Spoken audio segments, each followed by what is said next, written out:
This is part 3 of From Diapers to Desire, and today I'm going to talk to you about a desire scale. So this particular intervention I do with couples who are trying to figure out how do we initiate sexual acts in a way that works for both of us. So if you think of desire as on a scale from 1 to 10, or a sexual act from 1 to 10. So if a 10 is, say, penetration, a penetrative sex act, then what's a 1 on your scale?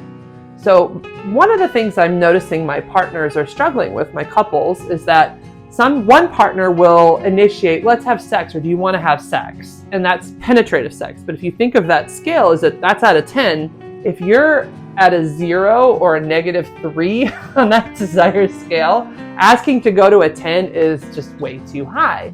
But if you're at a -3 on the desire scale and somebody initiates something that's a little more low key, like a kiss, or like holding hands or cuddling, you may be more able to say yes to that.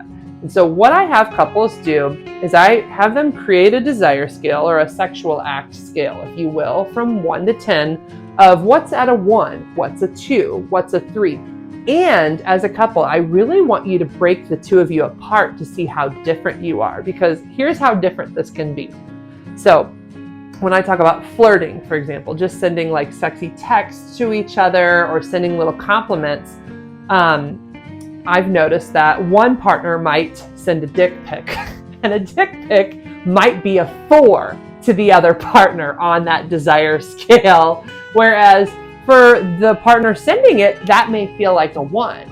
And so that's why, I really want you to break up and say, okay, for me, I think just complimenting and saying you're pretty or you're cute is a 1, but a 4 would be sending actual nudes to each other. Where would nudity be? Where would nudity be on that scale? Where would oral sex be on that scale? Where would a sensual massage with genitals versus without genitals be on that scale, right? So if I'm just giving you a body massage, but I don't touch anything, like boobs, butts, or penises or vulvas, where does that land? Whereas if we're including those parts, does that go higher up on that scale? And what I have found doing this scale multiple times with multiple clients is that they're very different in what they think is a 1, a 2, a 3, and a 4. And then when they start to collaborate together and put okay, we're going to agree that this is a 1. We're going to agree together that this is a 2. Then when they start initiating things, they learn to initiate at those lower levels.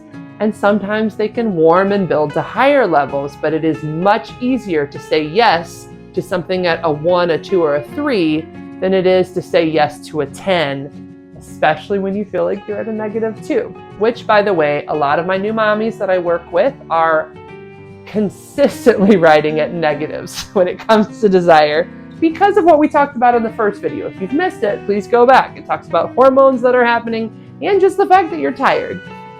So with that being said, please use this scale as an opportunity to explore, what kinds of things could I do? What kinds of things could I initiate that are at lower levels, so that we can actually have some kind of intimacy and get more used to being intimate on a regular basis in a fun way.